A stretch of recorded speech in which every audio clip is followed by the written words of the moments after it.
dear students. Welcome to Modern Physics course, lecture number 46. I'm Dr. Parvez Ahmed. In this lectures, we will have a discussion on the solutions of radial equations as a part of quantum mechanics. So आइए आज के lecture की तरफ जाते हैं. Lecture का उन्वान है solutions of the radial equations. जिस तरह के पिछले लेक्चर में हमने देखा कि हमारे पास जब इक्वेशंस को श्रोडिंगर इक्वेशन को हम सॉल्व कर रहे थे हाइड्रोजन एटम्स के लिए, तो वहाँ पर हमारे पास जो इक्वेशंस आ रही थी उन इक्वेशंस को हमने तीन पार्ट्स पे वो डिवाइड किया था, तीन सेपरेट वेरिएबल्स पे हमने इनको कहा था कि उसमें हम इसको सेपरेट कर सकते थे. ठीक है. सो आज जो जिस पार्ट को हम डील कर रहे हैं वो उसी इक्वेशन का जो है वो रेडियल इक्वेशन इसको हम कह सकते हैं या रेडियल पार्ट हम कह सकते हैं. सो द रेडियल्स इक्वेशंस जो है उसको हम एसोसिएटेड लागोरी इक्वेशंस भी कह सकते हैं. ठीक है. एंड द सॉल्यूशंस और that satisfy the appropriate boundary conditions are called associated Laguerre functions. ठीक है. अब इस इक्वेशंस का हम क्या करेंगे कि हम सॉल्यूशंस फाइंड आउट करेंगे. ठीक है. So for that we assume the ground state has L is equal to 0 and this require ml is equal to 0. ठीक है. So with these equations 7.10 becomes as 1 over r square d over dr into r square d capital R over d small r plus 2 mu over h cut square into e minus v into r is equal to 0, and this we call equation number 7.12.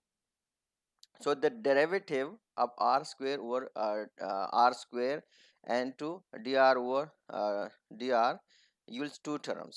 ठीक है. Write those terms and z equation number 7.1. So we will get d square r over dr square plus 2 over r dr over dr plus 2 mu over h cut square and 2 e plus e square over 4 pi epsilon naught r into capital R is equal to 0. अब ये हमारे पास आएगा equation number 7.13. ठीक है. अब इसके लिए हम क्या करेंगे कि we have to try a solutions. इसके लिए हम एक सॉल्यूशन ट्राई करेंगे and we assume that the solution is r is equal to that is capital R is equal to capital A and 2 minus A exponentials minus R over NR. ठीक है. ये हम क्या करते हैं, ये हम एक सॉल्यूशंस को ट्राई करते हैं जो पिछला हमने इक्वेशंस वो डिराइव किया है. अब इसी इक्वेशंस के अंदर जो a है, a इज नॉर्मलाइज कांस्टेंट. ठीक है. And nr is a constant with the dimension of length. ठीक है. ये जो nr है ये क्या है, ये हमारे पास एक कांस्टेंट है जिसकी डायमेंशन जो है वो क्या है, वो लेंथ की डायमेंशन है. सो अब हम क्या करेंगे, take derivative of r and insert them into equation number 7.13. ये जो इक्वेशंस है ये वाला, इसका हम क्या करेंगे, इसका हम डेरिवेटिव लेंगे. ठीक है. और डेरिवेटिव लेने के बाद इसको हम पुट करेंगे इक्वेशन नंबर 7.13. मतलब ये जो इक्वेशन है इस इक्वेशन के अंदर हम इसको पुट करेंगे. ठीक है. सो ये हमारे पास ये रिलेशन है, इसका हम डेरिवेटिव लेंगे और फिर हम जब इसको इक्वेशन नंबर 7.13 के अंदर पुट करेंगे so we will get this relations. ये रिलेशन हमारे पास आएगा that is 1 over N R square plus 2 mu mu over H cut square E plus 2 mu E square over 4 pi epsilon naught H cut square minus 2 over N R and 2 1 over R and that is equal to the whole equal to 0. ठीक है. अब इसको satisfy करने के लिए मतलब ज़रूरी है कि हम जो आर है इसकी क्या करें, दोनों तरफ से हम इसको, ये जो एक्सप्रेशंस है जो पैरेंथेसिस के अंदर ये जो दोनों वैल्यूज है, ठीक है, उनको हम क्या करेंगे, we have to put that equal to 0. ठीक है. उनको हम 0 के इक्वल पुट अप करेंगे. सो पहले हम क्या करेंगे, पहले जो सेकंड टर्म है ये वाला टर्म, इसको इक्वल टू 0 पुट करेंगे. ठीक है. और फिर दूसरे उसमें हम क्या करेंगे कि जो सेकंड टर्म है उसको 0 के इक्वल वो पुट करेंगे, ठीक है। So set the second parenthesis equal to 0 and solve for N naught, ठीक है। पहले हम जो सेकंड टर्म है उसको इक्वल टू 0 पुट करते हैं और एन नॉट के लिए हम इसको सॉल्व करते हैं, ठीक है। ये जो solve N naught, so we get this value, ठीक है। मतलब ये वाला टर्म हमने पुट किया इक्वल टू 0 और एन नॉट के लिए हमने सॉल्व किया इसको, so we get this relations.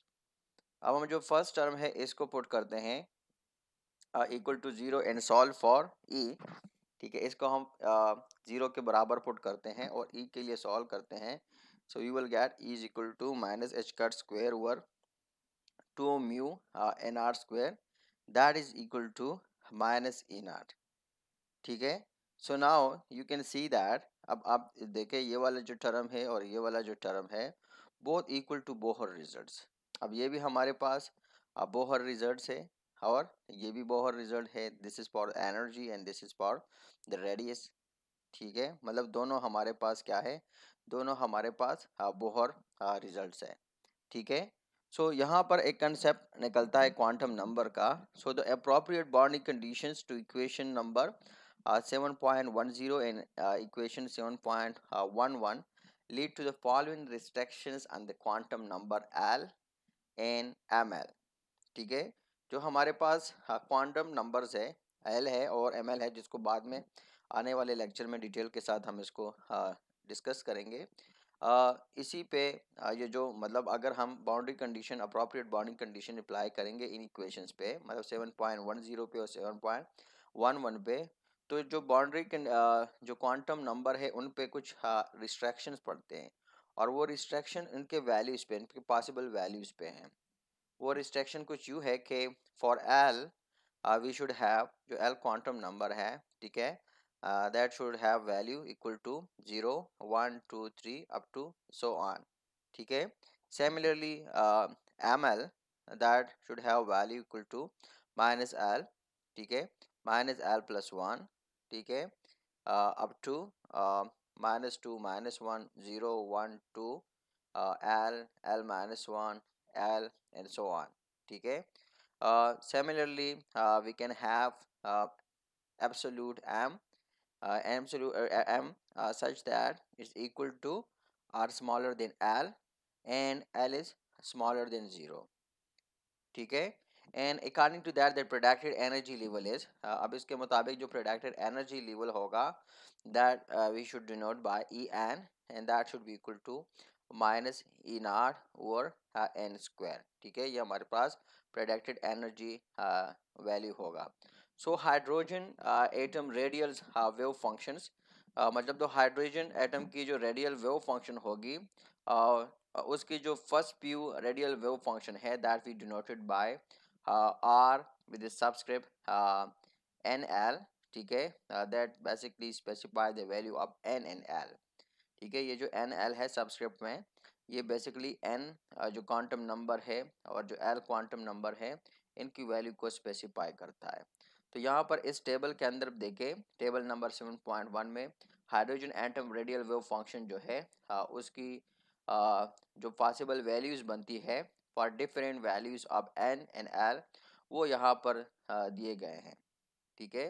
मतलब यहाँ पर देखें कि एन की वैल्यूज जब वेरी करती है सिमिलरली एल की वैल्यू, तो उसके मुनासिबत से जो आर की वैल्यू है मतलब it's given in this particular table, वो यहाँ पर दिए गए हैं, you can see it and you can observe for yourself, ठीक है। अब यहाँ पर इसी लेक्चर में मतलब इसकी डेरिवेशन के बारे में हमने सिर्फ एक को डिराइव किया था, एक के बारे में बात की थी and it is I think this one, हमने सिर्फ इस एक को डिराइव किया, उस पर बात की, बाकी वैल्यू के लिए हमने नहीं किया। So you can do it for your self, आप उसी को मतलब उसके मुताबिक आप उसको कर सकते हैं जो इक्वेशन में हमने इसको डिराइव किया, या डिटेल के साथ जब आप क्वांटम मैकेनिक्स के कोर्स को पढ़ोगे सो उसमें आप ये वाली जो वैल्यू है ये डिटेल के साथ उधर आप डिराइव करोगे।